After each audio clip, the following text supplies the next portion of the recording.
I should have been thinking about what shoes to wear, whether the flowers had arrived on time, or if my dress needed another steaming. After all, our only son was getting married.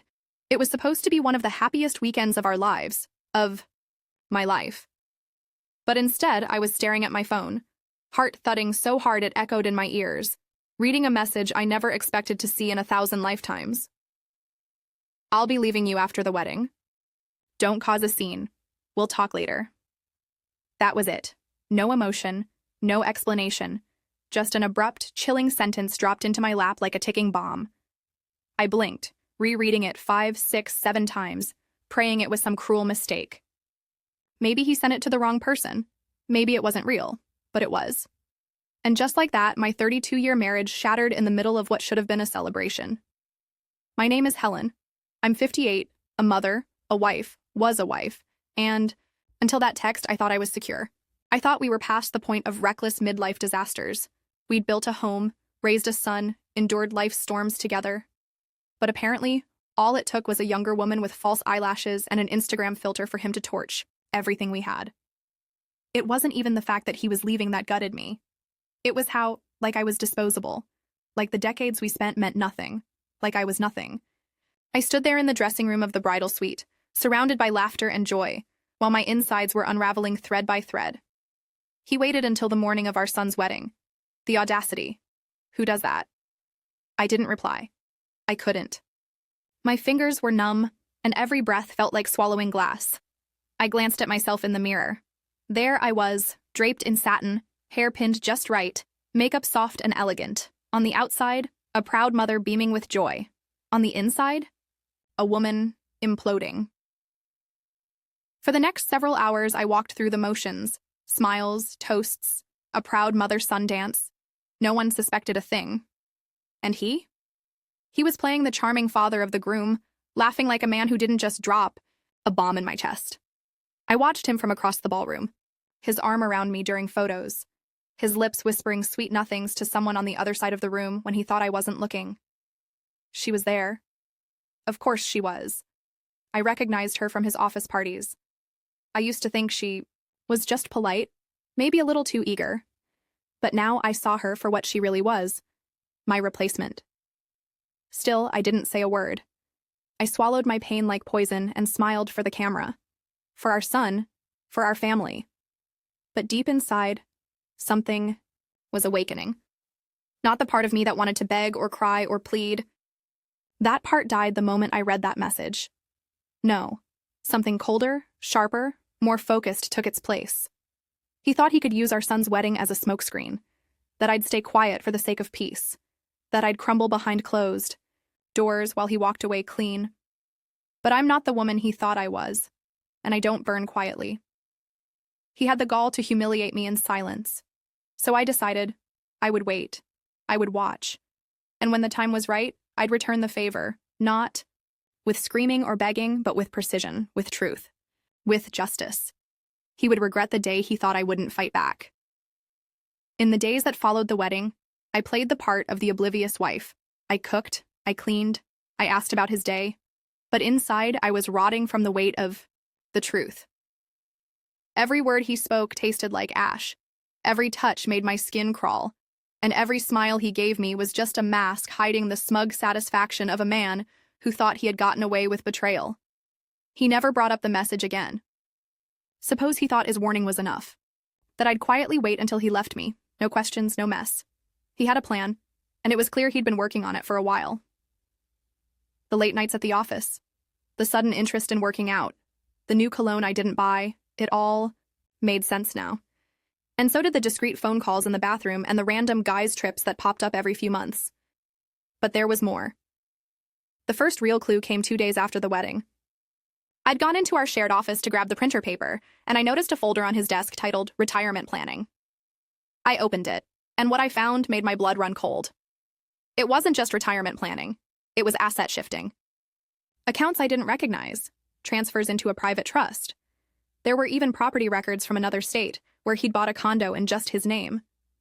He wasn't just leaving me, he was planning to rob me. Everything we'd built, every sacrifice I'd made while raising our son, every time I put my career on hold so he could chase his, he was trying to sweep it out from under me. And the timing was strategic. Our son's wedding was the perfect distraction. He thought I'd be too emotionally overwhelmed to notice the sudden movements. He thought I'd fold.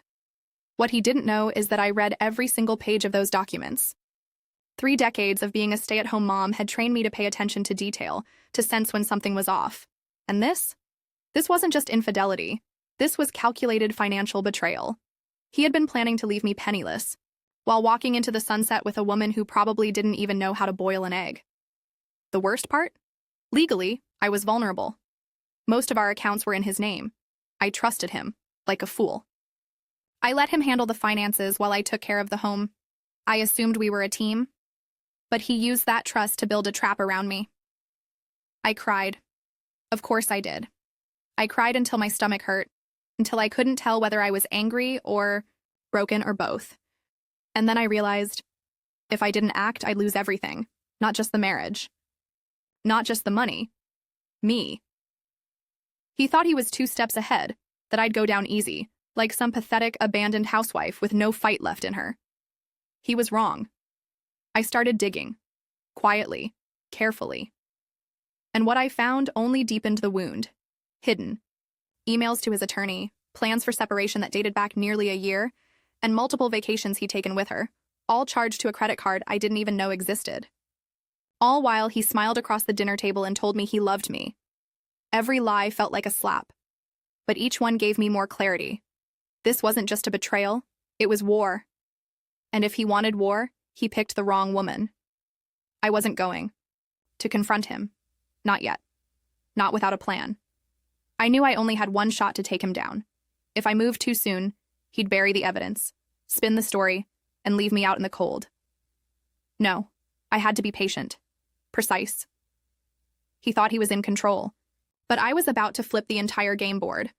And when I did, he wouldn't just lose me. He'd lose everything he thought he could steal. The deeper I went, the more I realized this wasn't just a marriage falling apart. It was a life, being dismantled brick by brick, and I was the one being buried beneath the rubble. I kept thinking about our home, not the house, but our life. The dinners I made after long days. The nights I stayed up with a sick child while he snored. The sacrifices I made, turning down job offers, shelving my own dreams, because we had agreed that his career would take the lead, because we were supposed to be building our future together. But somewhere along the way, I became the background, the support character in a story where he crowned himself the hero. And now, with his carefully orchestrated betrayal, he was trying to erase me altogether. He'd written me out of the financial picture. Bank accounts, property, investments, nearly everything had been slowly shifted into his name over the last 2 years. While I was planning holiday dinners and tending to our garden, he was preparing to vanish with a newer model of a life. One, with tighter skin and fewer responsibilities. I found an email from his attorney, dated just 2 weeks before the wedding. The subject line was, "Finalizing pre-separation strategy." He had included a list of assets he believed I had no legal entitlement to because I had not financially contributed. His words. As if raising his son, managing his home, and supporting his every career move didn't count. That broke something in me. Not because of the money, but because of the lie. I wasn't just being left. I was being erased. Our son's wedding had been a decoy, a distraction. He knew I wouldn't risk ruining the day, wouldn't raise questions while our family celebrated. He counted on my silence, my loyalty, my decorum. But what he didn't understand was that betrayal has a funny way of waking the dead parts of you. The parts that once dreamed, the parts that once had ambition, drive, pride. And I was awake now. This wasn't just about him and me anymore. It was about me, my future, my worth. About sending a message that women like me, mothers, wives, caretakers, we aren't just placeholders in someone else's success story. We build empires in the background. And if someone thinks they can steal that away and leave us with nothing, they have no idea what we're capable of. I kept flashing back to my son's wedding, the speech I gave, the way I choked up watching him dance with his new bride, how proud I felt, but also how hollow it was, knowing the truth, and how his father had clinked his glass against mine, already knowing that the next chapter of my life was, in his mind, a page he was tearing out. What kind of example would I be to my son if I let that stand? No. I needed to fight. Not just for me, but for every woman who's ever been blindsided by the person they trusted most. I needed to show him, and anyone watching, that betrayal has a price. That karma doesn't wait for the afterlife. Sometimes, it wears red lipstick and a calm smile. So I started mapping out a plan. Not a desperate, emotional one. A calculated, meticulous one. Because I knew what mattered most to him: image, money, and control. And I was going to dismantle all three. Piece by piece. He thought I was weak because I'd been quiet for so long. He had no idea that silence was just the sound of strategy. By the time the first week after the wedding ended, I had stopped crying. I had stopped wondering why or how he could do this to me. I stopped reliving every moment of our marriage, searching for the crack where it all began to fall apart. That version of me, the heartbroken, blindsided wife, was gone, replaced by someone sharper, someone focused, someone dangerous. I didn't want him back. I didn't want explanations. I wanted consequences. And so the plan began to take shape. First, I called a divorce attorney. Not just any lawyer. I chose a woman with a reputation for being relentless in high-asset divorces. She'd made a career of exposing financial deceit and bringing men like my husband to their knees. I told her everything, what I'd found, what he was planning, and what I wanted. Her response? Calm, cold, strategic. If you want to win, she said, you need more than emotion. You need evidence and timing. Perfect, because I had both. We started with a forensic accountant. I handed over everything I'd quietly gathered: bank records, emails, deeds, and screenshots of texts between him and the other woman. Every shred of data he thought I'd never find. Every digital footprint he left behind in his arrogance. Next, I created backups: flash drives, cloud storage, paper copies. I hid them in places he'd never look. I wasn't about to let one suspicious glance or accidental laptop crash erase my case. But here's where it got interesting. My husband prided himself on appearances. He loved being admired, the devoted husband, the self-made businessman, the generous friend. So I knew exactly where to hit him. His reputation was his Achilles heel. I began quietly documenting everything. Not just financial evidence, but his behavior. A voice memo app recorded late-night phone calls I could hear through the walls. I snapped photos of receipts he left behind from dinners and weekend getaways that coincided with those mysterious client meetings. I kept smiling through it all, cooking breakfast, laughing at his tired jokes, playing my part, the unsuspecting, loving wife. Meanwhile, my attorney was preparing the legal side, freezing joint accounts, securing temporary restraining orders, on-property transfers, and drafting divorce papers designed to hit hard and fast. But I wasn't done. You see, the woman he was seeing? She worked at his firm. She wasn't just a side piece, she was a subordinate, which meant if their relationship was romantic while he was still technically her superior, he was in violation of company policy.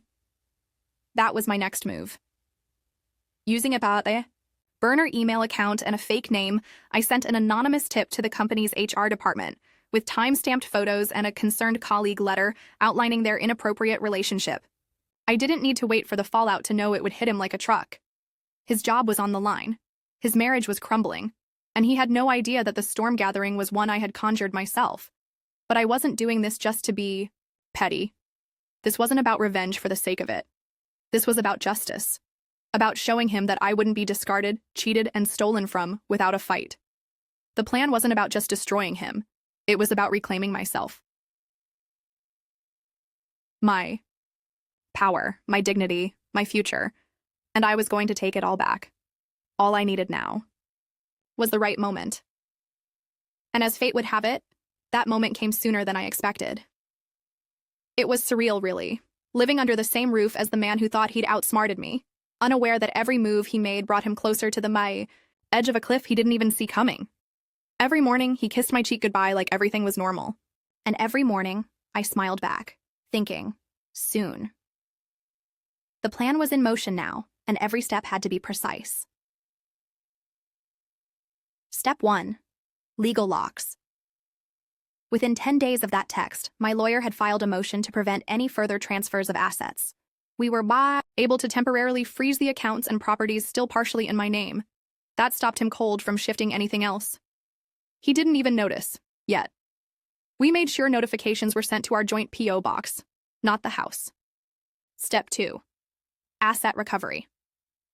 The forensic accountant discovered he had diverted nearly $250,000 into a private offshore account. There were also monthly transfers to a credit card in the name of the other woman. Her name was Stephanie. Younger, sure. Smarter? Not even close. She didn't even bother hiding her shopping sprees. There were transactions from high-end boutiques, five-star hotels, and luxury spas, all traced back to my husband's supposedly business-only account. We documented everything. Step B. 3. Leverage his weaknesses. My husband, Mark, was all about his image. He sat on the board of a local charity and chaired the alumni fund at his old university. He loved playing the devoted husband card in his social circles, often telling people how proud he was of me and our long marriage. So I played into that. I organized a dinner with two of our closest couple friends and asked him to join. He agreed, of course. I wore my best dress, laughed at his stories, and acted like we were the perfect couple. I even toasted to our next chapter. What he didn't know was that our friends had already received anonymous emails detailing Mark's affair, with screenshots. The cracks were forming and the walls were starting to close in. Step 4. The HR time bomb. 3 days later, I got the call from my lawyer. Mark's company had opened a formal investigation. Apparently, someone from HR had confronted Stephanie, and she cracked like an egg under pressure. She admitted to everything, the relationship, the gifts, the vacations, all, while still reporting directly to him. It wasn't just an ethics violation. It was a potential termination offense. His work reputation, his pride and joy, was unraveling fast. Step 5. The confrontation setup. I invited him to lunch. Somewhere public, somewhere neutral. I told him we needed to talk. He showed up, wearing that same smug confidence he'd worn at the wedding, like he still had the upper hand. Like I didn't know he'd already booked a flight for 2 to Aruba, scheduled for the following week. I brought a small envelope and placed it on the table. He laughed when he opened it until he saw the contents. Printouts of his financial transfers, screenshots of the affair, copies of the emails between him and his lawyer discussing how to leave me gently without a financial trail. I know everything, I said, calm, cold. And I'm not going to let you walk away with my life. He didn't speak for a full minute. The color drained from his face. Then the stammering started. The excuses, the pleas. It's not what it looks like, he said. We can work through this. And there it was. The man who said he was leaving me at our son's wedding was now begging me not to ruin his life. But he'd already done that to me. I stood up, slipped on my sunglasses, and smiled. You should start packing, I said. The papers will be at the house by morning. Every woman in that restaurant who heard those words gave me a nod. And in that moment, I knew I had taken my power back. But the final blow was still coming. Because when you betray someone who's given you their entire life, you don't just lose them. You lose everything you built on their back.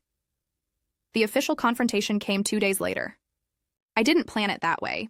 It just unfolded naturally, like karma had already set the wheels in motion. Mark came home from work early, or rather, from where he used to work.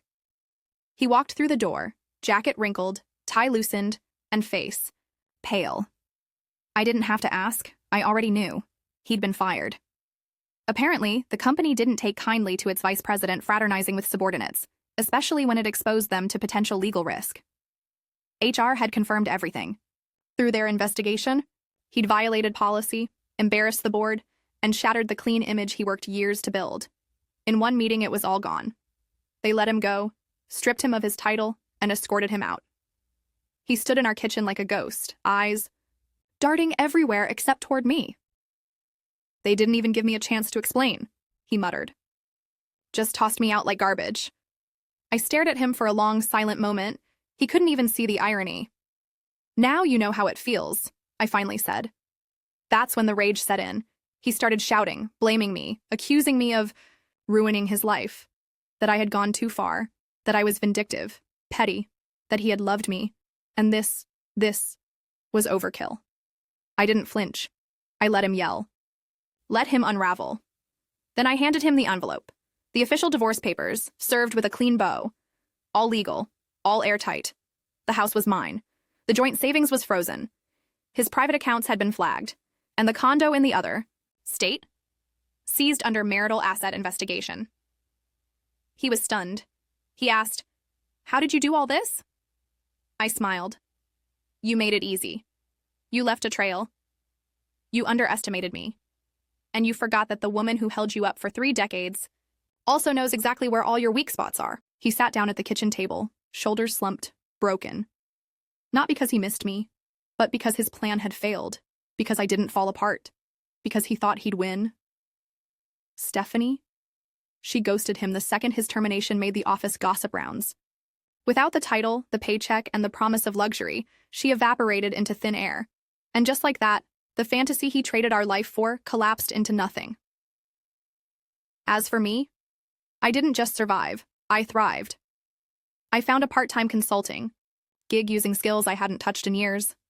Turns out I wasn't just a housewife. I had value, professional, personal, and emotional, that he could never take away.